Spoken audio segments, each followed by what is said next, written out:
सुटलाय, जास्त पाणी आलंय म्हणून लोक आज घरीच थांबले। पण आज आम्ही अक्षरशः माहिती घेतली पाठवी, तर शेतकऱ्याच्या अन्नात माती कालवायचं काम जर करत असेल तर तुम्हाला सांगतो शेतकरी आता शांत बसणार नाही।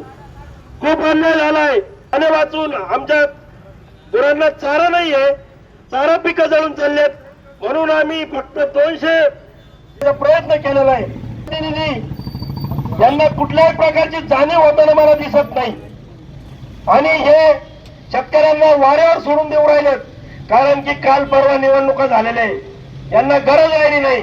आता हे आव्हानो आता जागे व्हा, या हरामखोरांना वठणीवर आणण्यासाठी आपल्याला एक मोठा लढा उभा करावा लागणार आहे। आणि याच्यानंतर दिलीप भाऊ,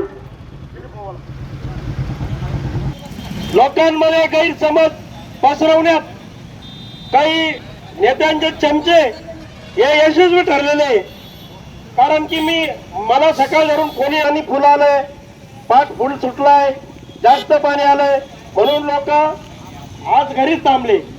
पण आज सरकार जर शेतकऱ्याच्या अन्नात माती कालवायचं काम जर करत असेल तर तुम्हाला सांगतो साहेब, अरे आमच्या शेतीमालाला कुठेतरी थोडा भाव मिळायला लागला। 1 महिन्यापूर्वी रोटेशन होऊन गेलं, त्यानंतर आज आपले सगळे पिकं पाण्यावर आहे आणि आपले हे पिकं कोणते आहेत तर आपले गव्हा असेल, हे सर्व चारा पिकासाठी पाणी आपल्याला लागत आहे।